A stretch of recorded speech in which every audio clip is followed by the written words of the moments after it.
markaan arkay khalkhalka shaqo ee soo food saaray habsami u socodka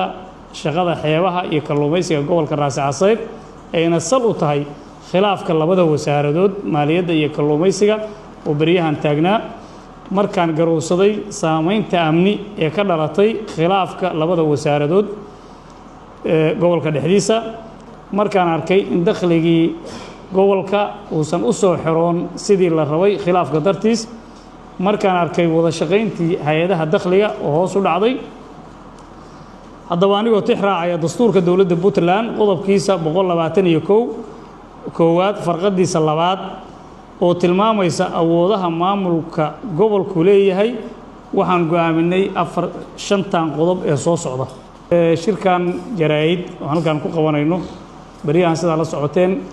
xeebaha gobolka Raasi Casayr wuxuu ka kooban yahay 5 degmo oo leh xeeb aad u ballaaran dhaqaalaha ugu badanna dhanka xeebaha wuxuu ku tirsan yahay gobolka Raasi Casayr dhanka badda waayadan waxaa jiray isfaham waa dhanka shaqada hay'adaha dowladda gaar ahaan hay'adaha dakhliga oo muran ay badda waayadan ka jireen halkaas oo aan isleenahay ku baaqdeen dakhligii dowladda isfahamkii shaqada hufnaantii iyo dhammaan haykalkii dowladnimada dhaawacay ka gobol ahaan markaanu arrintaa qiimaynay labada wasaaradood iyo aanu maaragtay shirar badan ka qabanay waxaanu maanta ka soo saaray go'aamo aan rabno inay dhaqan galaan oo aanu ku badbaadinayno ku hufnaanta dowladnimada iyo in dakhligu loo qaado sidii ugu habboonayd maadaama xilligii badfuranka gobolkana ku jiro warqadan aan akhrinaya aanu soo saaray waxaan rajaynaynaa inay siday tahay u dhaqan gasho saacadaha soo socda insha Allah markay baahdo ku xisaabiyaha wasaaradda maaliyadda gobolka Raasi Casayr ku isuduwaha wasaaradda kalluumaysiga iyo khayraadka badda gobolka Raasi Casayr Calula ku gudoomiyaasha degmooyinka gobolka Raasi Casayr ku taliyaha qaybta booliiska gobolka Raasi Casayr og taliyaha booliiska dowladda Puntland Garowe og xeeraliyaha guud ee dowladda Puntland Garowe og wasaaradda maaliyadda xarunteeda dhexe Garowe og wasaaradda kalluumaysiga xarunteeda Garowe og madaxweynaha dowladda Puntland ujeedo go'aan ku saabsan xalinta khilaafka ka dhashay wasaaradaha maaliyadda iyo kalluumaysiga ee gobolka Raasi Casayr markaan arkay khalkhalka shaqo ee soo food saaray habsami u socodka shaqada xeebaha iyo kalluumaysiga gobolka Raasi Casayr ayna sal u tahay khilaafka labada wasaaradood maaliyadda iyo kalluumaysiga oo bariyahan taagnaa markaan garowsaday saameynta amni ee ka dhalatay khilaafka labada wasaaradood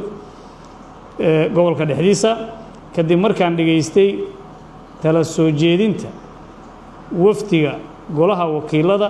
ee ku sugan gobolka Raasi Casayr markaan arkay in dakhligii gobolka uusan u soo xiroon sidii la rabay khilaafka dartiis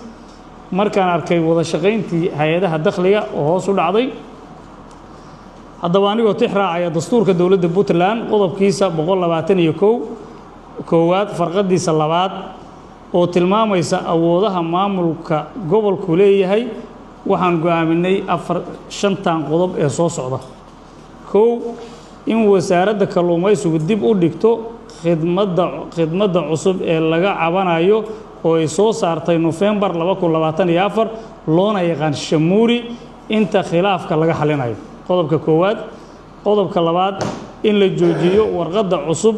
ee wasaaradda maaliyaddu soo kordhisay oo aan horay u jirin oo iyadana document cusub ah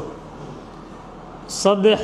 wasaarad walba waxay ku shaqayn doontaa nidaamkii hore waxayna qaadi doontaa dakhligii iyo khidmadihii ay hore u qaadi jirtay muddada hadda wixii ka horeeyay 4 wada shaqaynta hay'adaha dowladdu waa inay noqotaa mid midaysan hufan oo sharciyad leh si looga hortago fowdo iyo ismaandhaaf shaqo qodobka 5 doonyaha kalluumaysiga ee ka howlgala gobolka Raasi Casayr waxaa la siinayaa documents dhammaystiran oo ka kooban wasaaradaha dakhliga shanta qodob ayaan soo saaray gudoomiyaha gobolka ku saxiixan waxaan u bidnay inay shaqadu dawladda ku nabad gasho